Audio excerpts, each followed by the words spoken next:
Hey everybody, welcome to a brand new episode of Effortless. This is Spigel. Over there is Piddle. Hello, everybody.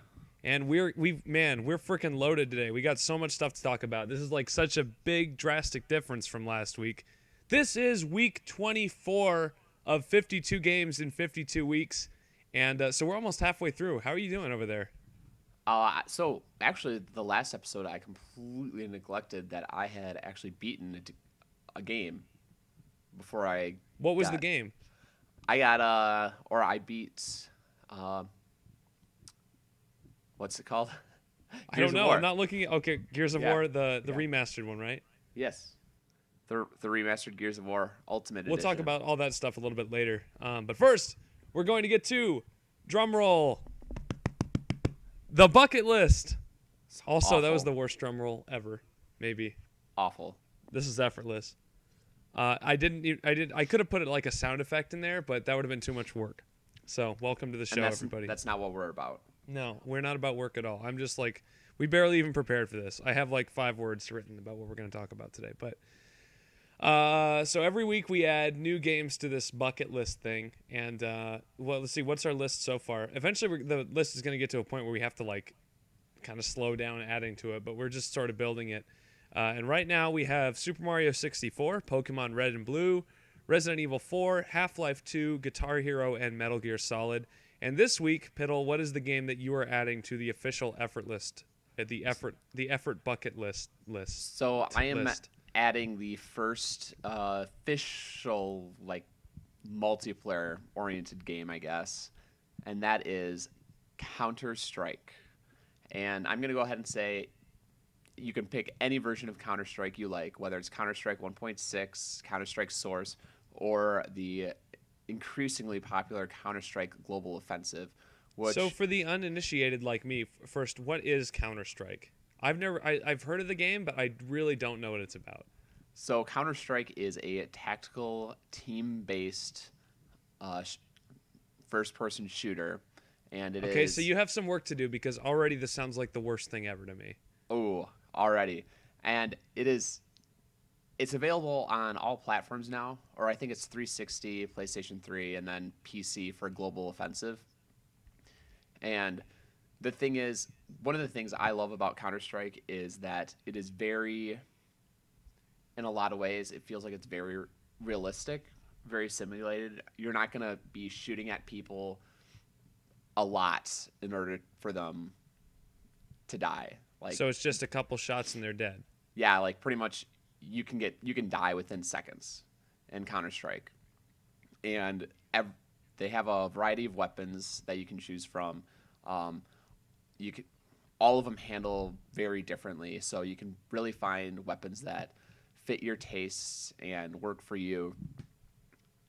And the other thing is, because it's like a team-based shooter, you have to use teamwork in order to be successful in Counter-Strike, especially with any online ranked matches now in the new Global Offensive.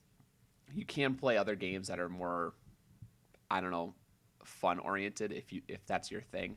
But one of the great things about Global Offensive right now is that you can easily hop into a matchmaking service where it puts you with people similarly ranked, and you get a team of 4 and you go against another team of 4.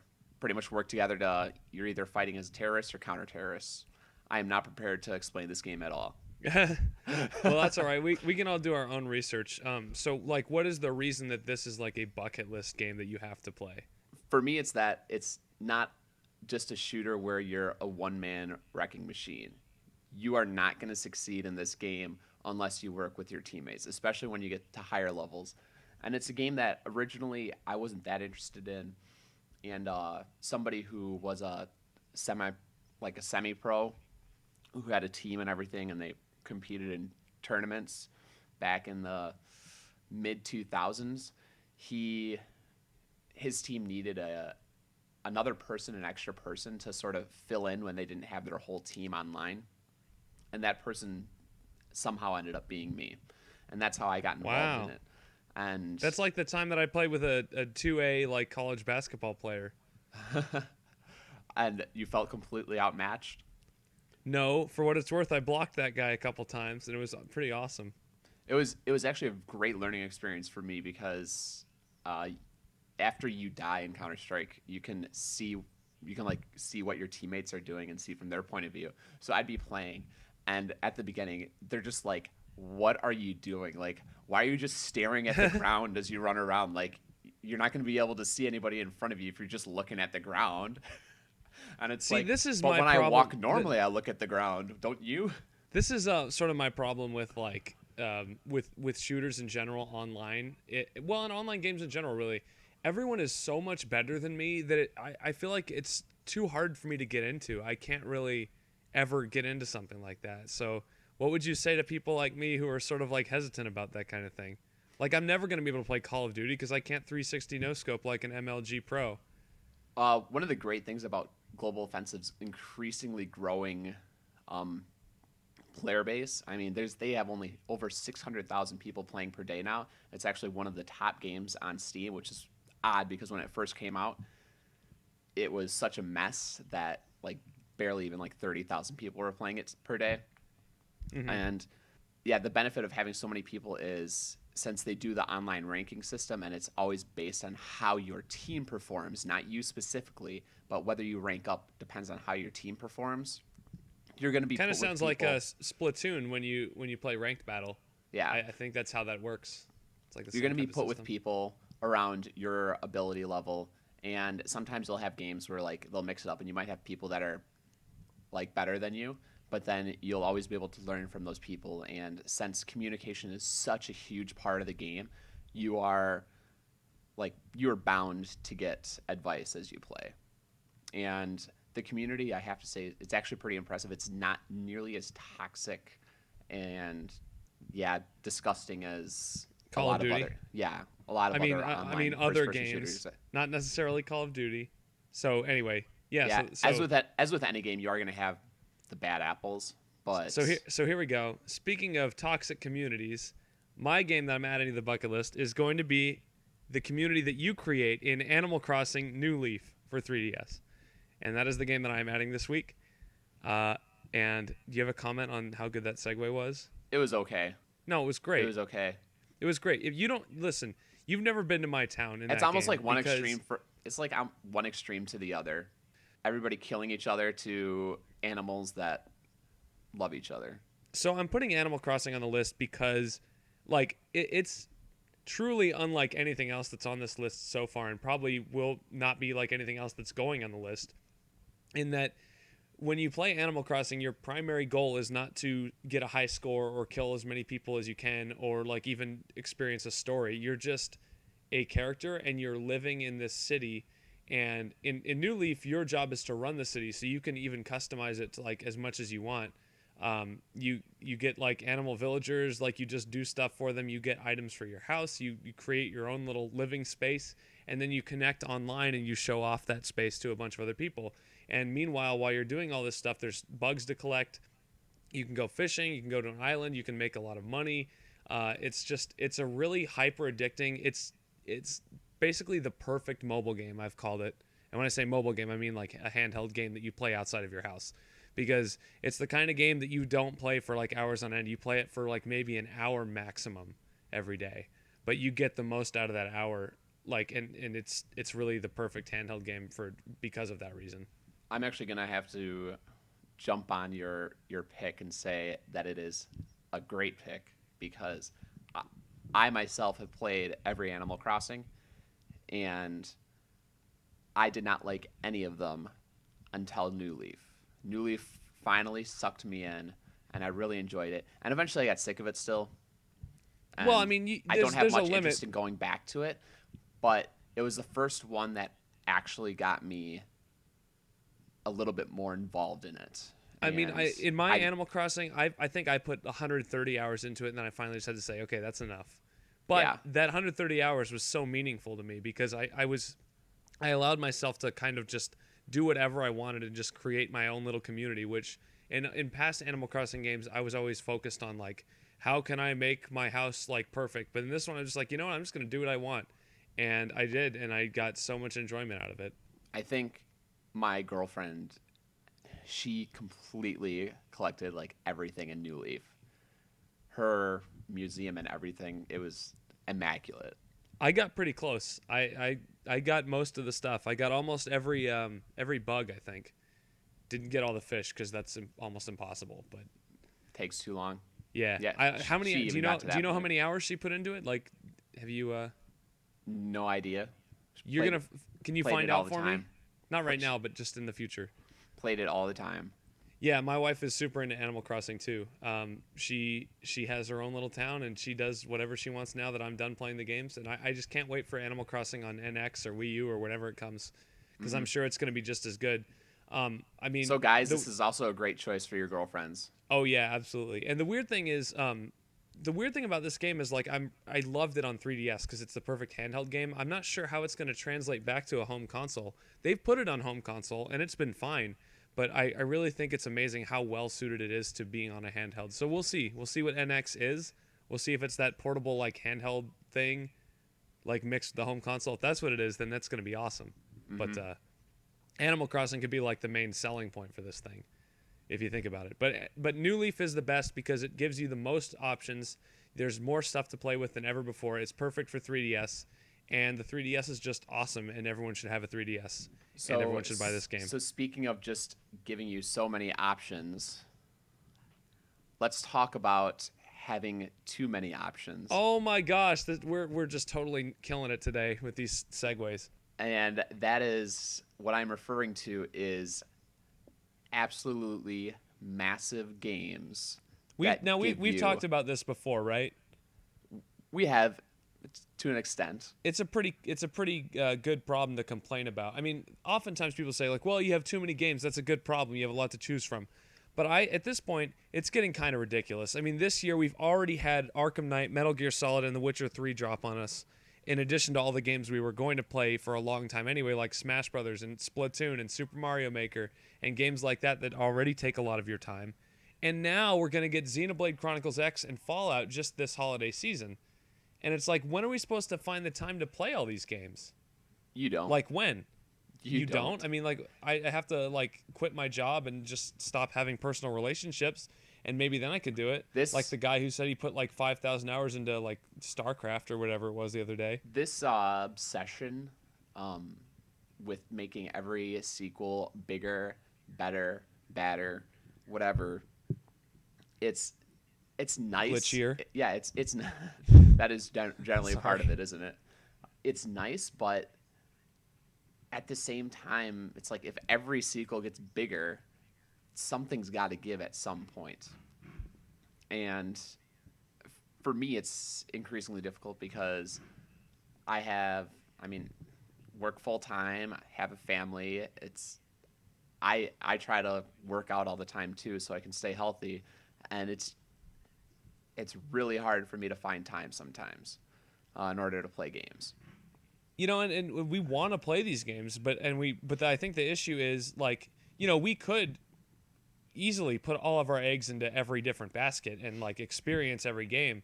But the problem is like, if I want to get the most out of my experience for Fallout, I'm going to need to play that game for like 50 plus hours. Exactly. And that's 50 plus hours I could be spending playing like 2 or 3 other games. And it's hard too because when you get a game that you like, but you want to play something else too, but you get a game you like and you don't want to stop because you feel like you're going to miss out on stuff. Yeah, like I'm having the same problem with a game that we're going to talk about in a little bit. It's a game called Danganronpa for PS Vita, which Piddle actually sold to me a couple episodes or many episodes back now. Like there's this part in the game where you're like, oh, you know, you can spend your free time with the other students, or you could just like skip it. And I'm like, well, I don't really want to use my free time because it takes forever to go find the students around the school. But I also don't want to skip it because then I feel like I'm missing something. Like, why would it be there unless it's meant to be experienced? Exactly. So you get that times about infinity with these massive games, especially games not like Fallout, because Fallout is just massive by design, but games like Batman Arkham Knight, which at times, and we've talked about this, just start to feel like a big checklist of stuff that you have to do. Exactly. So for the record, the big games that have sort of been released in the last 6 months. Not even 6 months, months. like 4 months, because Yeah. Batman came out in June, Witcher came out in May, And then Metal Gear So Solid this month. yeah, you have Arkham Knight, Batman Arkham Knight. You have Metal Gear Solid 5, The Phantom Pain, and you have The Witcher 3. So I have all three of these games. Have you done the math on like how much time you have to pour into them to like complete them? I don't. I try to avoid it. So I want to say it's over 350 hours, like to complete all three games, like totally, which is so just insane. Metal Gear Solid 5, which I mean I'll get into later because that's my 52 game, but I mean it's a 30 plus hour game easily, and honestly if you do even like part of the extras, it's going to take you over 50 hours to beat. The Witcher 3 is reported at what, 70, 80 hours long?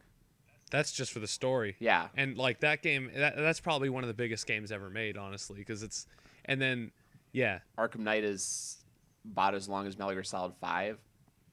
And just in it's story. just, yeah, there's just so much to do in these games. And I know, like, the idea is, oh, you can play these games and you can tackle them however you want. But the problem is, I want to experience all of the games. And part of the selling point is like, oh, well, you get the most bang for your buck. It's like, well, there's also something to be said with brevity in a game that you can come back to because you just want to experience it again. Like, Exactly. there's games out there that are like 30 hours long that I'm like, I want to play that game again, but I want to like commit to it and play it again.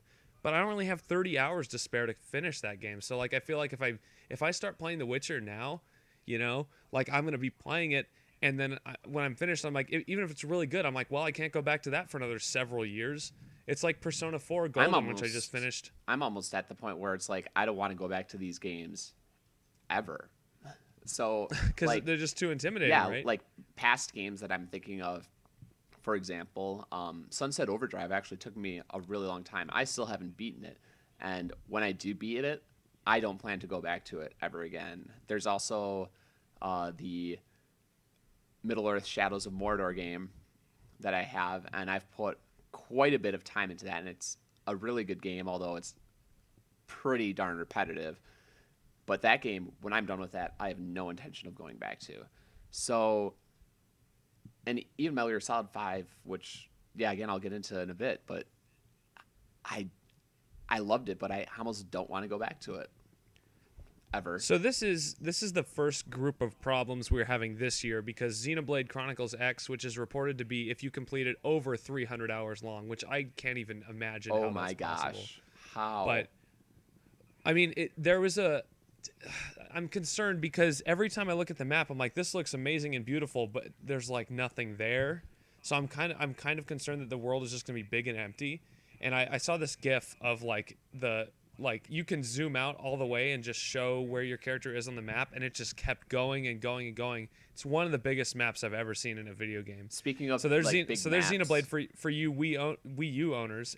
Oh, speaking of big maps, and I mean, this isn't coming out this year, sort of, thank God. But people have sort of guessed at how big the Final Fantasy 15 map is. Yeah. And I believe I saw a picture, and it's like 10 times as big as like the Witcher 3's map. Yeah, and you have no idea. If it is accurate, it's like 10 times the size of The Witcher 3, which just boggles my mind because The Witcher 3 was already huge. Are you aware of the fact that we're going to be absolutely drowning in JRPGs next year?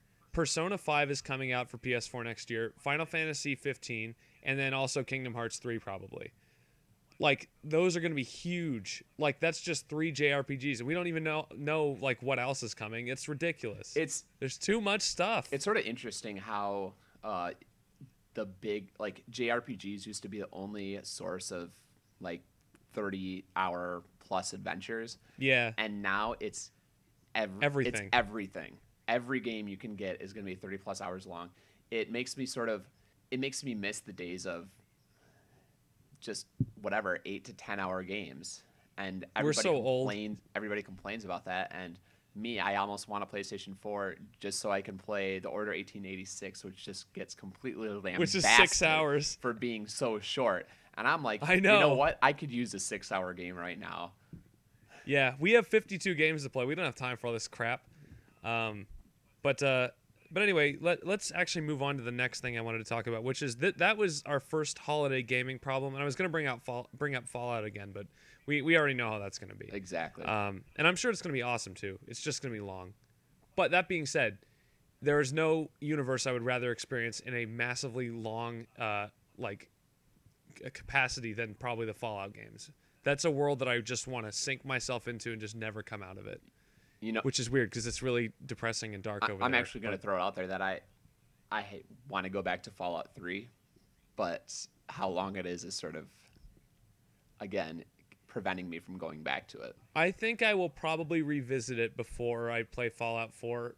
Probably not for the whole game. I'll probably just like get a little into it and just sort of like I also have Fallout New Vegas, which I've never played, so maybe I'll do that instead. Mm-hmm. But it'll be a while before I play Fallout 4 because I still don't have a PS4. But I'm getting one soon. I'm going to get a PS4 soon. You heard it here first. It's happening because Persona 5 is just going to push me over the edge next year.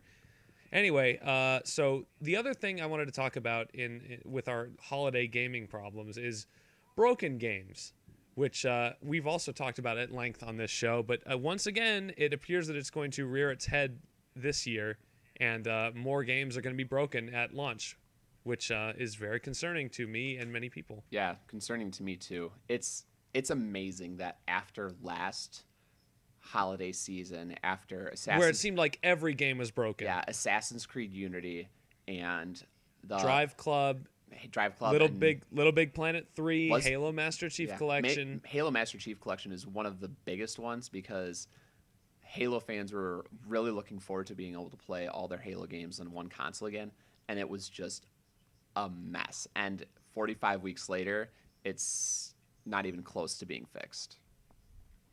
And it never will be. Man. And why bother now? It's too late. Yeah, it's a giant lie because they said our number one priority is going to be fixing this game and making it enjoyable. Well, that never happened. It took they worked on it for 1 month, and then the Halo 5 beta came out late December, and as soon as that came out, it was just all the Master Chief problems could just be swept under the rug because, hey, you can play the beta for 3 or 4 weeks, and now you all forgot about Master Chief Collection.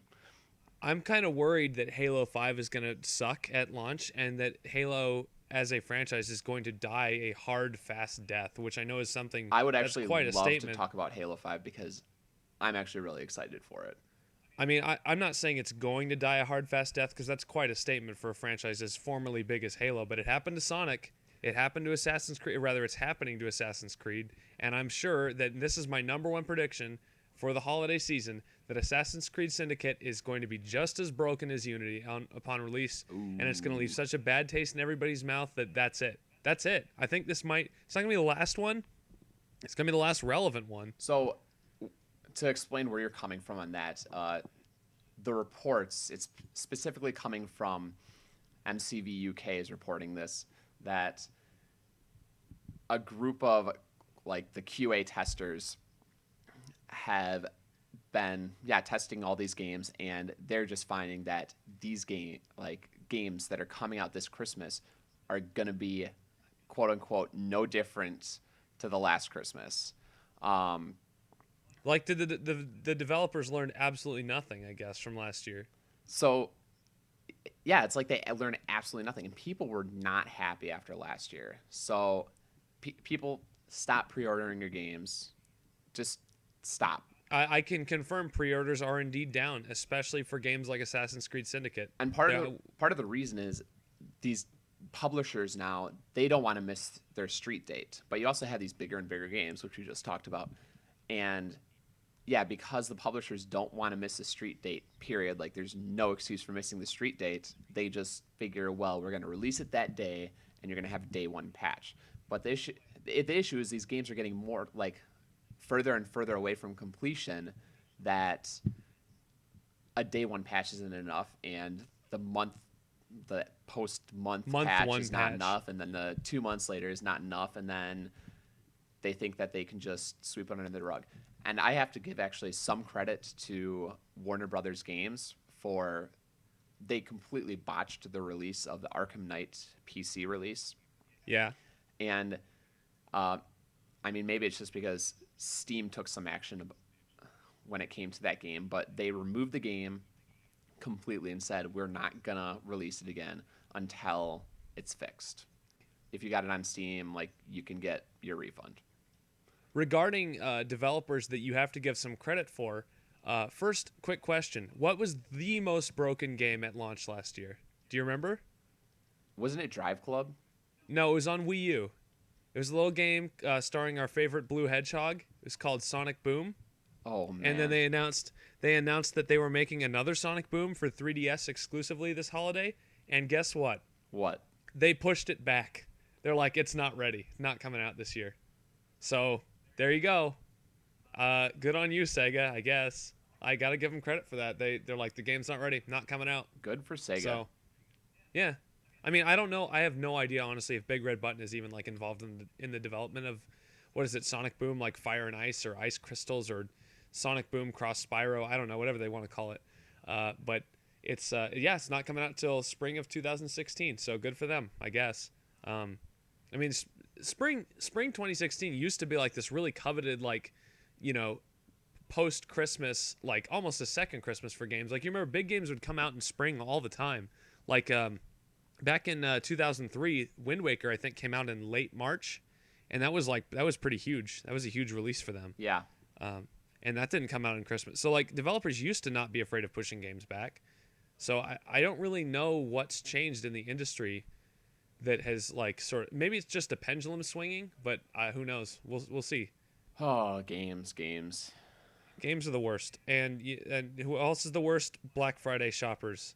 They're the worst. I don't want to I did not work on Black Friday last year at the store that I work, but I'm more than likely going to work the midnight shift this year, and I'm kind of terrified. So we'll see how that goes. Just if you are a Black Friday shopper, just let's all be civil, let's all be reasonable. You're gonna get your deals. I hate that I have to open the store at like 9:00 on Thanksgiving to do it, but you know that's the way it is. Are you going to be doing an 8-hour? I'm just curious. Almost certainly, yeah. Yeah, and that's just typical. the way it is. From November onward, like I'm just gonna be working 40 hours a week, like, and with maybe a couple days off here and there. It's just that's the way it is. I'm gonna throw it out there. The thing I cannot stand. So you won't be seeing me anymore in a couple months. So the thing I can't stand about what's occurred with the Black Friday shopping hours is with them going earlier and earlier and earlier. There was a store that did like 6:00 on Thanksgiving last year. It's these companies that started opening earlier and earlier to get a competitive advantage. Guess what? You lost your competitive advantage. And now all that's happening is all your employees are working at 9:00 on Thanksgiving Day. They have to leave their family gatherings early to go to work. And you're paying them time and a half. And you have no competitive advantage anymore because everybody's doing it. And they're drunk as crap, and they're like high on tryptophan, and like they're just like suffering, and that's it. And it's just a big suffering. Yep. That's Black Friday. It's just suffering. So all of you guys who are listening to the show who live in like Norway or England or just, America's good at a lot of things. Consumerism and retail, I mean, there's some good stuff about it. This is not one of them. This is one of the worst examples, and count yourself lucky that you don't really have anything like this. And I'll see you all on Black Friday to buy stuff from my store. Black Friday, the worst. Thanks for coming, everybody. And you know what? Sadly, I'll probably be doing shopping on Thursday night. You know what? I get all the deals and everything. Like, I get first crack at them because I'm an employee. I think that might be when my PS4 is getting bought, so we'll see. We will see. Spectacular. I had once worked at a large retail outlet, and they did not let us get first crack. Oh, that sucks. So, and it was a major retailer. One of the big ones. Major retailer, eh? One of the big ones. Was it Kmart? Are you allowed to talk about this? Probably not. I don't know. Let's I probably just could. Avoid that. But we'll just avoid it. it. We have a million. We are 30 minutes into the show. We're not even close to being done. So the short show that we had last week. Sorry guys, that was a mirage. This is gonna be really long. We need to move on to our 52 games in 52 weeks. You beat like what, 3 games? So you beat like 3 games, or at least you beat 2 games, and you have another one to talk about. Yeah. Right? So last week I forgot that I had beaten Gears of War Ultimate Edition on the Xbox One. And this is my first time experiencing the Gears of War franchise. So I love Gears of War, and I beat it earlier this year for my 52. And oh, wait a minute.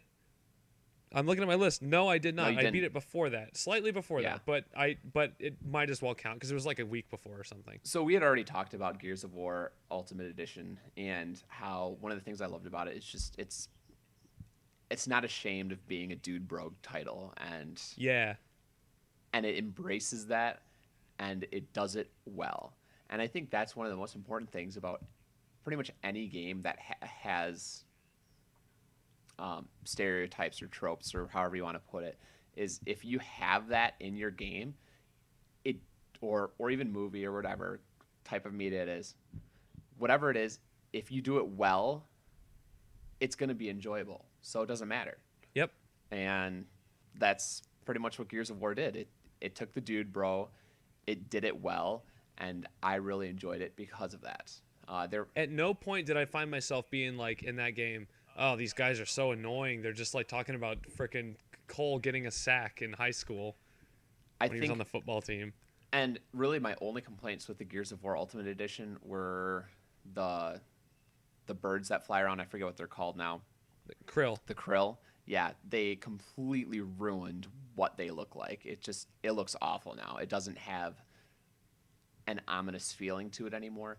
And then they also went in a different direction with the one level where there's a torrential downpour, and they did simulate. I remember that. Yeah, they did simulated like raindrops, and like maybe it's more technically impressive, but visually not it's not impressive at all. Like I remember one of the few times I saw Gears of War shortly after it released was seeing somebody playing it, and they were on that level, and just the feel and the atmosphere of that level was so dark and so bleak that I was blown away.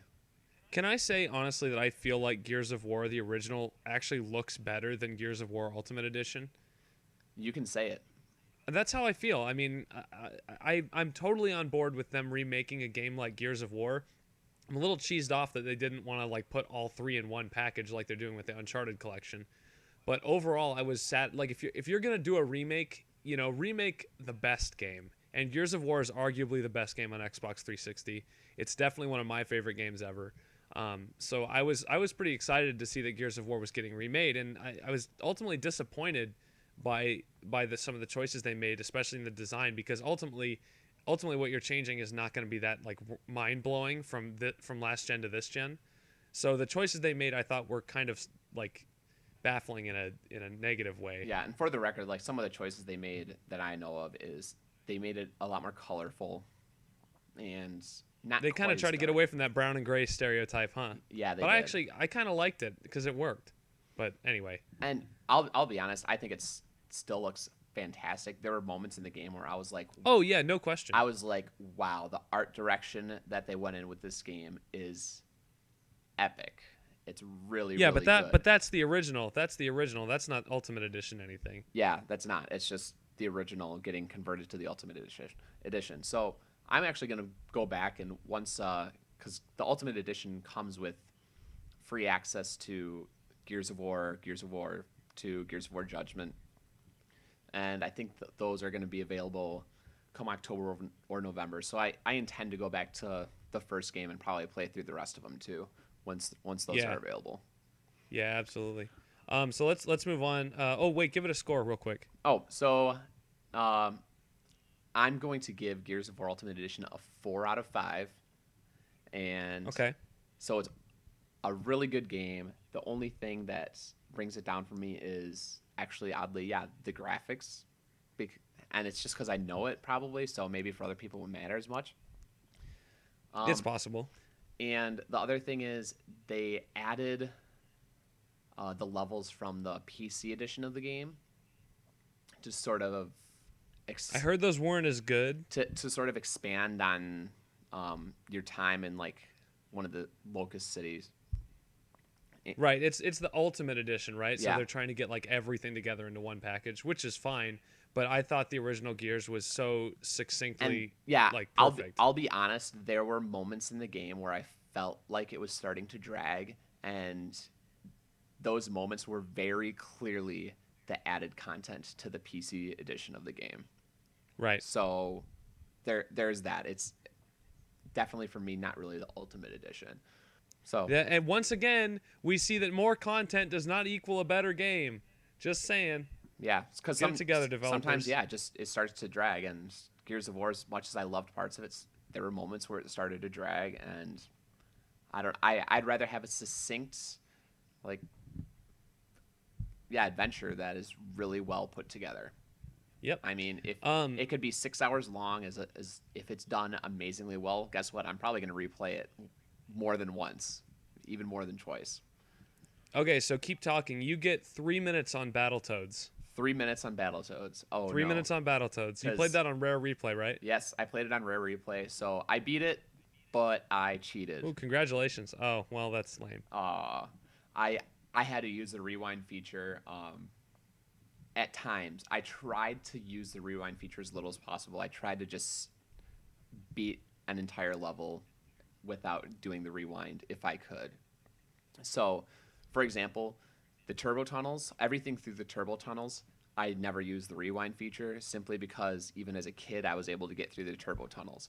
It was only after that I had more problems, because the thing with Battletoads is sort of once Hey, do you have Battletoads? once you get beyond the turbo tunnels, a lot of the levels they're difficult sheerly because you have to memorize you have to memorize what's coming next. Muscle memory type. So that you can prepare for it and avoid whatever death trap it is that's coming. So one of the easier levels in terms of memorization was, and I love this level, it was like the snake levels where you're like climbing up the snakes and jumping along them, and it's sort of like a Super Mario World where you have the blocks that move along throughout the level, and you have to stand on the blocks as it like snake along through the air. And it's very similar to that, just harder. And I really like that level. I didn't need to cheat for it. But then there's other levels where I had to cheat, and one of those was, and this one caused me to quit for a while, because even though I was cheating, I could not beat it for hours and hours and hours. And that was, you're sort of like riding along a bike, and you have to press the direction that your toad is like traveling along a wall. So if you're traveling to the right, you have to press right on the button. Oh, real quick. Up a wall. What toad did you play? Pimple, Zitz, or what were the other ones? I don't even know. Available to first player. Oh, in the one player mode, you have to play as like Pimple's Pimple. Available. I think it's like Rash. Or is it Rash? Yeah, Rash, Zitz, and Pimple. And Pimple's the one who gets lost. It's I think. Pimple and the princess. Okay. Disappear. So you save Pimple Princess, and so, you're all good. Man, freaking classic Rare. It's amazing. It's so good. So yeah, like the game is really good. The controls are good.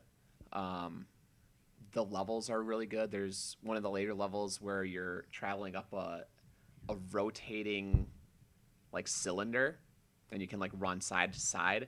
Looks unbelievable. Like, I can't even believe that this is a Nintendo game, like a regular Nintendo Entertainment System game at times. Yeah, I've seen stuff like that. It looks so good.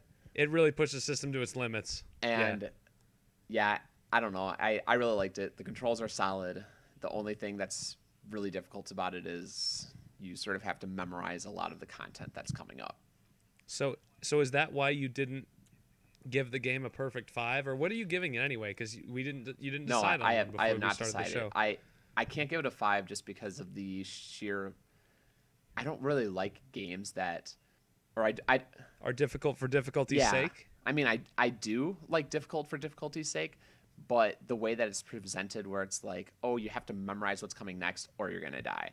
Sort of like, I'm thinking of like Ninja Gaiden, for example, or. I think of like the hardest levels in Donkey Kong Country Returns, specifically like the bonus content in the 3DS version, where it's like so hard you just have to like, that's where that is, and then I have to like fly my rocket barrel in here, and if I fly it down the wrong path, I'm going to die. Like, absolutely. It's like those games where you have to jump from one platform to the other, And as you jump off that platform, an enemy appears from nowhere and kills you while you're in midair. And you can't avoid it because if you try to go back, well, you're not going to make it back and you're just going to fall into the pit. And if you keep going Yeah, I hate forward, that crap. you're just going to hit the enemy and then fall into the pit. So that's sort of what Battletoads is like a lot of the time. It doesn't. It's not about fighting hard enemies or a lot of enemies in a difficult way. It's about memorizing exactly how to play a level and beat it that way. So, but everything else about it is great. Like the art direction, the actual like controls, I love everything about it. I like. It's just those moments are too hard. So if anybody can beat this game without cheating, like I did, Please send us a video, or and then you can join the ZBN or permanently. if you're able to get through that whole game without dying, I am impressed. You are props off, or even a continue. If you can beat that game without even continuing, you are probably one of the best. Yeah, You are the guy who gamers designed Dark Souls I've 2. ever met. Because I mean, I've played difficult games like Super Meat Boy before. Doesn't even compare to Battletoads. Battletoads is by far significantly harder than anything else I've played in my life. So I feel like I can't give it a 4 out of 5, just because at some points it's difficult for the sake of being difficult. But I guess if you know what you're getting into, and Which you do. Battletoads makes no secret that Yeah. it's hard. I mean, everyone knows that. I, you know what? I have to give it a 4 out of 5. I feel like I feel like I All have right, to. I was hoping I could work you Yeah. up to that 4. It, it Good just job.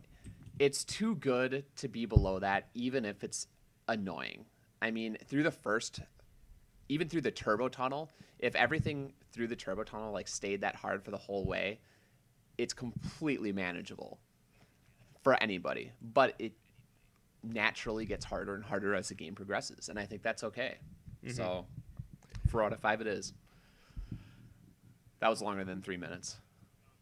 That was like Yep. 6 minutes. But I'm gonna go ahead and do mine. I'm gonna do mine really quick, and then you have one more, which luckily is Metal Gear Solid, which you already talked about a lot in last week's show, Exactly. so we can get through that quickly. And so my game was another Vita game. Actually, have not beaten it yet. I'm just gonna talk about it a little bit, and then I'll go into more detail next week. I beat no games this week. I've been so busy. I've been working like so much this week. I haven't had any time to play games. But so Danganronpa on PS Vita, also known as Trigger Happy Havoc, takes 15 high school students, places them in a school for the ultimate at everything. Like all these students are the best at everything they do. There's the ultimate baseball star, the ultimate like athlete, the ultimate fanfic writer. Like they're all there. And by the way, the ultimate fanfic writer is exactly what you would think he is, like in terms of appearance and personality. Shots fired. Anyway, so basically they're trapped there, and in order to get out, they have to kill each other.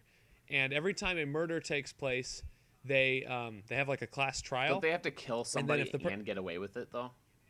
They have to kill them, and they have to get away with it. So the class trial is there in order to like accuse someone. If everyone like says this person is the killer and they're not the killer, then everybody gets killed except the original murderer, and he gets to go free. Now, so I've been describing this game as like Zero Escape meets Phoenix Wright meets Persona 4, because you interact with all your classmates in free time like you do in Persona 4. There's a trial like there is in Phoenix Wright where you gather evidence, and then it's a visual novel. And it's like Zero Escape because it's actually the same team that translated that game and brought it to America, NIS, and I think Spike Chunsoft. So it retains a lot of the same style of theme, style and theme rather. Although this game is a lot goofier than Zero Escape. It's almost cartoonish in its style and its presentation, but it's very endearing. It's not quite. I'm just gonna say right now, it's not quite as good as Zero Escape, but it's still very enjoyable. If you have a Vita, God bless you for one thing, and then also you should play the game because it's really. I good. love how you've completely come over to the Vita. It's just a thing that happened. I've like made fun of it all these years, and then I bought it because I wanted to play Danganronpa, and I'm like, oh, and Persona's really good. Oh, and Tearaway's worth playing, and oh, Danganronpa's as good as I thought it was gonna be, and now there's all these indie games that I want to try out because I've been hearing about them forever on And Vita, and I want to play Luminous, and I want to play all those. I'm gonna So say that that's playing indie games on the Vita is, I think, like the best option for a lot of indie games. Playing Shovel Knight on my Vita was one of the most enjoyable things, like experiences I've ever had, and it actually caused me to buy games that I've already beaten on PC, like Rogue Legacy. So take that for what it's worth. just because you want to play them on that amazing Vita screen. Which, by the It way, is. if you don't know about the screen, this is quite a screen. And I heard about the screen before I bought it too. I'm like, so what? It's just a screen. No, this is more than a screen. Have you ever played a handheld game outside and you're like, dang, I can't see the screen? You can see the screen if like the sun is right in your So eye. did you get the OLED version then? I got the slim version. I don't know if that's Okay. And you know what? Like the shocking thing is with the Vita, a lot of people complain because they originally went with I believe it was a Samsung manufactured OLED screen for the PlayStation Vita, and then they moved to a regular LCD screen. But shockingly, the LCD screen that they started to use in the newer models is also really good. Yeah. So Yeah, the I'm Vita really just has a gorgeous screen.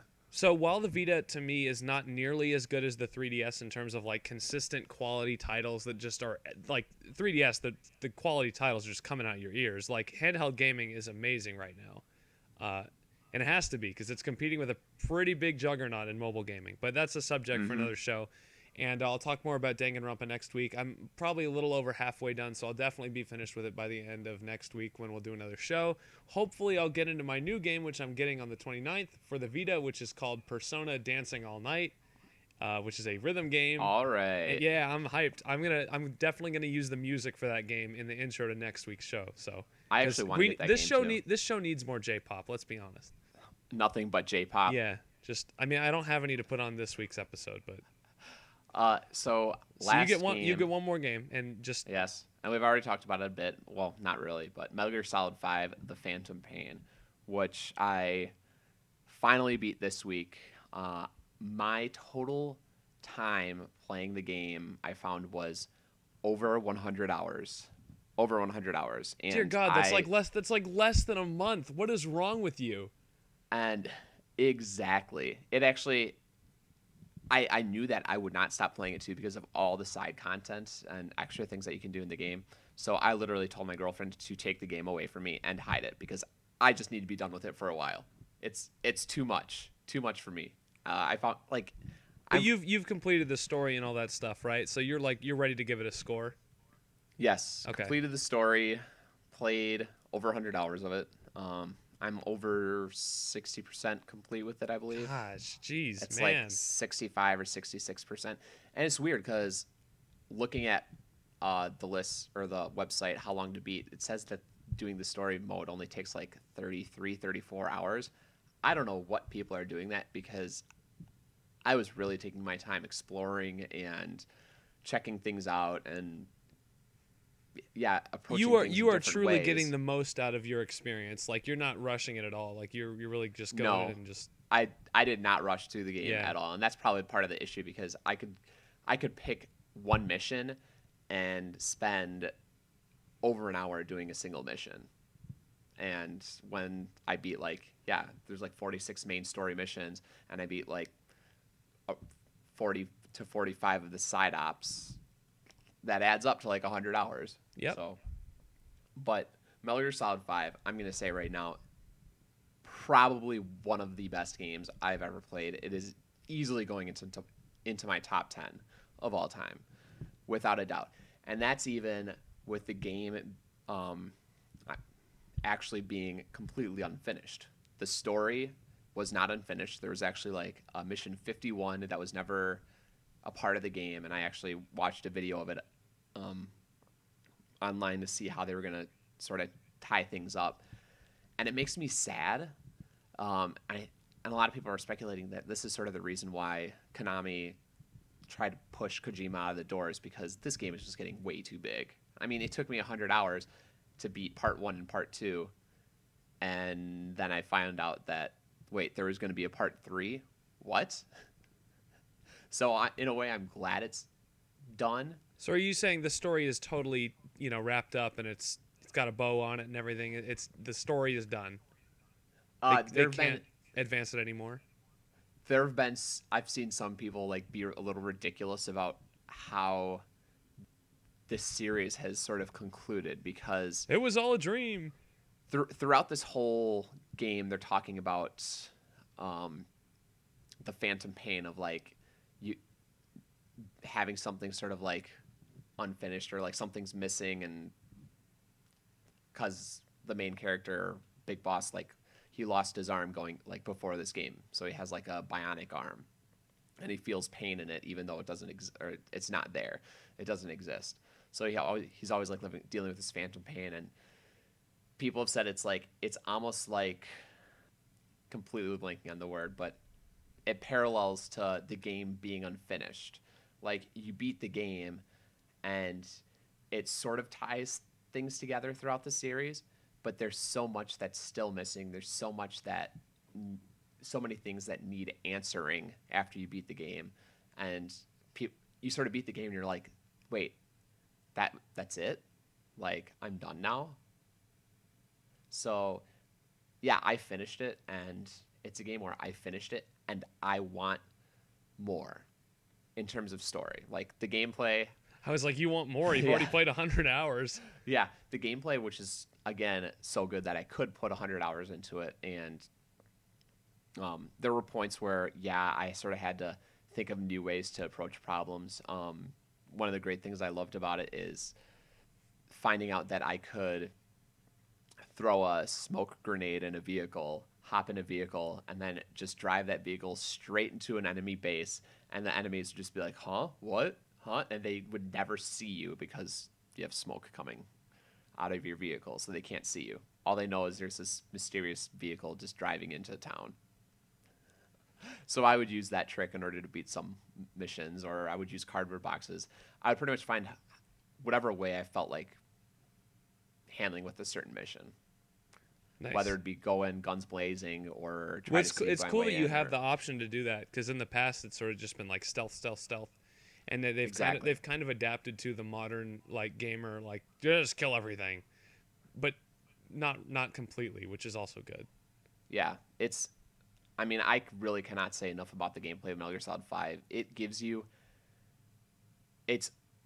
Oh yeah, you can do whatever you want, and you never feel like you're constrained to doing things a certain way, and that's how it should be, with a lot of games. I feel like. So, obviously, if it's a top 10 game, I think you know what my score is going to be. 4 out of 5. Four, You're very yeah. harsh on games, so I am one out of 5. 1 out of 5. All games suck, but this is still a top 10 game. Game is completely unfinished. 1 out of 5. No, definitely a 5 out of 5. Even if you've never played a Metal Gear Solid game before, even if the story flies completely over your head, honestly, like this game is good despite having a sort of bare bones story, and a story that actually sort of drags in some ways. So it is, it's a 5 out of 5, almost a perfect game. So since we've been talking about, your top 10 games and like Gears of War's in my, top 50 games and stuff like that, I think actually I'm just going to go ahead and do this now as opposed to What a saving it for segue. later. Well, kind of. So basically we've been playing a lot of games this year, right? We've each played and beaten about 20 odd games. I don't know how many you're at, but I'm at like 24 games now. I'm at 18. That's not bad. In 5 months, beaten almost 20 games apiece here. So obviously there's going to be some shakeups in our top 50. Both Piddle and I are people that like to keep track of all the games that we've played and stuff like that, and have a list of like what our favorite games are. We each have top 50 lists, and at this point I could easily make a top 100. And we're just gonna do top 50 this year, but I'm getting ahead of myself. I'm doing my best to try to introduce a new feature that we're gonna have on this show until about the end of this year, which is me and Piddle counting down our top 50 games. We both have unique lists from each other. This is not like a collective our top 50 games. I don't even know how that would work. Yes. But each episode from this point forward, we are going to reveal 5 games at a time, starting at number 50, counting down all the way to our number ones, which I don't think you guys know our number ones yet. You might know mine. I've talked about them a number of times. But I don't think anybody knows mine. I do, and a couple people that listen to the show might, but Yeah. not our non-ZBN viewers. I So actually yeah. almost have a my top one is so close to fluctuating between my one and two. Oh, me Like, too. Me too. It's almost fluid like daily. So and it's weird because originally my top one was like just so set in stone, but over the years, my number two, like I feel like it's getting closer and closer to being on even ground with my number one in terms of how much I enjoy that game. my number one game of all time was released this year, and that's what catapulted it to number one. And Oh, that's a little bit of a spoiler for you. I'm pretty sure you all know what it is, but that won't be the big surprise. There's a lot of surprises in my it's list. Splatoon, right? Yeah, I, it's absolutely Splatoon. Before Splatoon came out this year, it wasn't even on my list.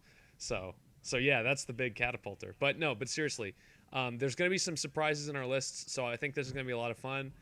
You guys can keep track of it by writing it down, or I don't know, we might put it in the description. We'll see what happens. It's effortless, so we may not try to do all that stuff, but we'll see. Anyway, all right. yeah, so that's I'm excited. exciting times. We got games still to play. By the way, our lists are going to be set in stone from like next week forward. So like even if we play a game, even if we play the best game we've ever played during our 52-52, it's not going to appear in our top 50 until next year. Just because we can't really keep the list fluid, otherwise it wouldn't make any sense. Mm-hmm. So yeah, that's all we have today. We were gonna talk about, I don't know, we could still talk about it. Bonus content, why the NFL sucks. So if you don't like listening to us talk Yeah, about you could just turn it off. sports, If you don't like sports, just turn it off. And thanks for listening, everybody. Don't forget to like, comment, and subscribe. Now we're gonna talk about sports.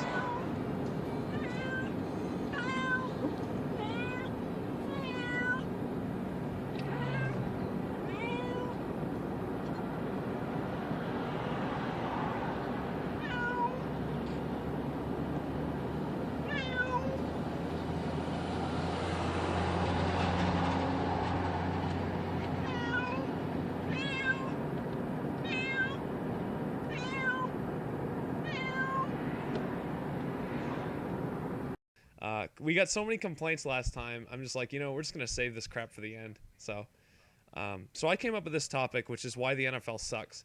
And for me, it's pretty simple. Do you think the NFL sucks? You're a Packers fan, right? So you're sitting pretty right now. But I'm an Eagles fan. actually, We're 0-2. I am not a Packers fan. You're Let's not? be very clear about that. I thought I you am were. I am actually a Bears fan, but until the Bears get rid of Jay Cutler, I am going to You're be a rooting Packers for the fan. Packers? What a Yes. what a scumbag! Until the Bears get rid of Jay Cutler, I'm rooting for the Packers. So actually, That's like I'm me allowed rooting to... for that's like me rooting for the Cowboys until the Eagles fire Chip Kelly. So if you really want to know it, you'll like this. I am actually a Bears fan for the next about 2 weeks. Oh yeah, because Jay Cutler is not hurt. playing. That's great. So there you have it. You know what? It's Next actually 2 weeks, really Bears fan all it's the way. really good for that team that Jay Cutler's not going to play, because then they can just go ahead and lose, and they can get a high draft pick and get a quarterback in the draft. Oh gosh, that would be so nice. Jay Cutler sucks. I used to be a Jay Cutler guy, and he's just bad. But we're not talking about Jay Cutler. We're going to talk about why the NFL sucks, and not just because Jay Cutler's in it. The NFL, in my opinion, really is just starting to be really sucky and bad, because I feel like every game now is being decided by the referees. Like, it's out of control. Every single play, it feels like there's a flag down on the field, and whether or not they pick it back up or not, it's still a stoppage in the game. And the penalties I don't really even care about as much as the fact that the game just doesn't flow anymore, because there's just so many penalties. Like, games used to be, a quick game used to be like 3 hours. Now a quick game is 3.5 hours. Yeah. I mean, there are no more 3-hour games. They are getting so slow. There are so many commercials, and it's just like flag on the play, flag on the play. I can't take it anymore. It's driving me nuts. The amount Like the Raiders had like 18 penalties called on them last week, and that's like an average of 1 every 5 plays, and they still won. And it's like, it just slows it down so much. Drives me nuts. That's actually a good point. That's it. 1 out of every 5 plays. That's pretty bad. And the Raiders are not a good team, and they're gonna have a lot of penalties this year because they're not disciplined. But it hurt me to watch that game. I feel like you should be able to get through at least 1 complete drive through a game, like a complete, I don't know, 8 to 10 play drive without a single flag thrown. And that just doesn't happen anymore. Nope. Like with the defensive holding, hands to the face, pass interference, all those are basically judgment calls, and the NFL has apparently instructed its refs to call it every single time. Mm-hmm. Because that's what it feels like at this point. And at this point, like, I would be okay if the refs. Honestly, I'm much better if the refs don't call something that was there than if they do call something that wasn't. They're calling it very, very tight nowadays. I feel like because they want to keep the games closer. Like that's the NFL's benefit if the games are closer, right? absolutely. But now the problem is, like, I can't tell a single team out there that's really separated themselves from the pack. Like, I still feel like the Eagles are in it this year, even though they're bad, because the other teams just aren't really that much better. An interesting situation. Yeah. All right. Well, that's it for that. I don't want to talk about the NFL anymore because now I'm pissed off. And what is it? We're recording on a Friday morning, so there's an NFL game on Sunday. I'll be Hey, watching I'm the excited Eagles, Jets. because this is the first time I get to cheer for the Bears in a lot of years. So I didn't even know this about you, that you were actually a Bears fan. I knew you hated Jay Cutler, but I thought that was because you were a Packers fan. no, So, I'm a Packers fan because of Jay Cutler. wow, that's crazy. So I'm a very spiteful person. You will learn this about me. Were you a Chiefs fan when Jay Cutler was in Denver because you hated him then too? Or I how did that didn't work? really care about Jay Cutler then. Okay. The You only cared actually, about when he went to the oddly, Bears. the reason we'll go into the So Bears for a little primarily bit. you're not. So primarily you are not a Jay Cutler hater. You are a Bears fan who Yes. became a Jay Cutler I hater. I hate Jay Cutler because they paid so much for a quarterback who I viewed as very mediocre and a quarterback that wasn't going to fix the offensive problems they had. Because when they brought him on board, the problem wasn't that like Kyle Orton wasn't that good of a quarterback. The problem was their offensive line They was didn't have an offensive line. horrible. Their offensive line was It's horrible. still It's like horrible. yeah, it still is. And they thought that like, oh well, if we bring in a really good quarterback, we'll be fine. And it's like you're not going to be fine if your offensive line can't hold back a defensive line for more than half a second. Which is Nobody would have success behind the I mean- offensive line that Jay Cutler was behind that first year. So, and then it just sort of like compounded on it because Jay Cutler always had a pouty face because honestly, he really did deserve to have a pouty face because he, like, as soon as he came to the Bears, he went from, being able to buy some time in the pocket and throw those big bombs, and which is why everybody loved him in Denver because he got time in the pocket. He had a great arm. He could throw deep balls and rack up scores and rack up yards. Fantasy points. And then he goes to Chicago, and he never has time for a play to develop and throw a deep ball. And he's also not a leader. So it drives me nuts. If you're a quarterback, you have to be Yeah. able to lead your team, and he just exudes this like negative attitude that's just like, how are you going to win any games with that kind of attitude, man? And lo and behold, they're 0-2 this year, and they're probably going to lose more games. So. And yeah, then the other issue is because they brought him in, now they've suddenly felt this urge to put. Wait, they are 0-2, right? Yeah, I'm not crazy. Okay, good. they got this urge to put receiving threats around him so that he could do well, and it's like, no, you guys need an offensive line. But so they got all these new schizophrenic players. Brandon Marshall. They're getting all these new players, overpaying them, and their once phenomenal defense. And like, as a Bears fan, that's all I want to see. I just want to see a great defense. They could be 4-12 for all I care. If you throw their defense on their field and their defense is going week in and week out, only allowing like 14 points or less, I'm gonna love it. I'm gonna enjoy it. I'm gonna keep watching. But when I think it was Al Davis that said just defense, baby, or is that not what that was? yeah. Okay, bad joke. No one's listening anymore anyway, so it's just us. We're just here by ourselves. Yeah. So now their defense sucks too, and it's just like, So I hate the NFL too. Okay, well that's it for the show. If you liked our show, if by some miracle you still, I don't know, if there's people out there that like sports, let us know in a comment or something. Because also we need questions for the doctors because we need our paychecks. I'm working a retail job because I'm not making any money for my doctor job. Also, I think Piddle was reinstated into the medical community, so you're still a doctor, right? I'm still simply Mr. Piddle. Oh, just Mr. still? Okay, Yep. well, we'll work on getting that license back for you. But thanks for listening, everybody. Anything else? Do you have anything else to say? I have nothing. That's it. I'm done. All right. I think this was a is really good Effortless. show. This was a bounce back week, everybody. So if you hated us, well, it only gets worse from here. Follow me on Twitter at SpiegelWe and follow the ZBN at the ZBN. So thanks for listening. Have a good day, everybody. In the time of chimpanzees, I was a monkey. Butane in my